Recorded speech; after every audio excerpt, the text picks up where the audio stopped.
আসসালামু আলাইকুম। আজকের পর্বে তৈরি করে দেখাবো মজাদার কাঁচা কলার রেসিপি।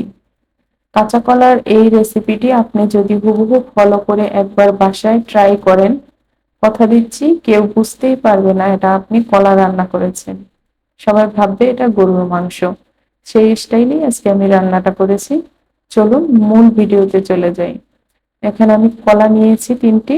এগুলোকে আমি কেটে পরিষ্কার করে নিয়েছি। এখন এখানে আমি 10 মিনিটের জন্য ভিজিয়ে রাখবো লবণ এবং হলুদ দিয়ে। 10 মিনিট ভিজিয়ে রাখার পর আমি আবার ভালো করে পরিষ্কার করে ধুয়ে নেব। ধুয়ে নিয়ে তো এখানে আমি কড়াই দিয়ে দিলাম একটা। এখানে আমি পরিমাণ মতো তেল দিব। অবশ্যই সরিষার তেলটা দিবেন। সরিষার তেলটা কিন্তু কোনোভাবেই স্কিপ করা যাবে না। এখানে আমি চিংড়ি মাছ, বড় সাইজের কয়েকটা চিংড়ি মাছ নিয়েছি, তো এগুলোকে আমি খুব ভালো করে ভেজে নেব। ততক্ষণ ভাজতে হবে যতক্ষণ না চিংড়ি মাছটা একদম লাল হয়ে যায় এবং চিংড়ি মাছ থেকে খুব সুন্দর একটা ফ্লেভার আসে। তো আমি ভেজে নিচ্ছি খুব ভালো করে।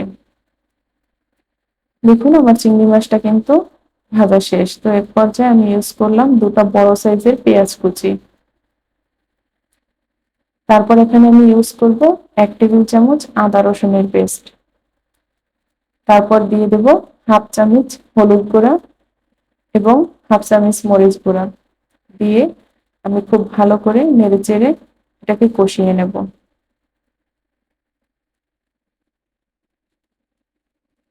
তারপর আমি এখানে ইউজ করব হাফ কাপ পানি। পানিটা দিয়ে আমি খুব ভালো করে কষিয়ে নেব। অবশ্যই কিন্তু খুব ভালো করে কষিয়ে নেবেন। কষানোর পরে কিন্তু রান্নার কালারটাই চেঞ্জ হয়ে যাবে। দেখুন খুব সুন্দর করে আমি কষিয়ে নিয়েছি।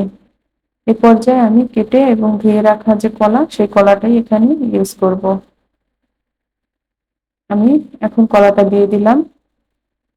দিয়ে একটু ভালো করে নেড়ে চেড়ে দেব। কলাটা দিয়েও আমি বেশ কিছুক্ষণ কষিয়ে নেব। সঙ্গে সঙ্গে কিন্তু পানি দিবেন না, কলাটা কিছুক্ষণ কষিয়ে নেবেন।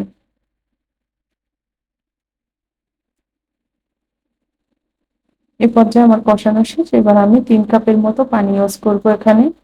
একটু বেশি পানি দিয়ে দেব, কারণ আমি কলা একটু ঝোল রাখবো, যার জন্য আমি একটু পানি বেশি দিয়ে দেব।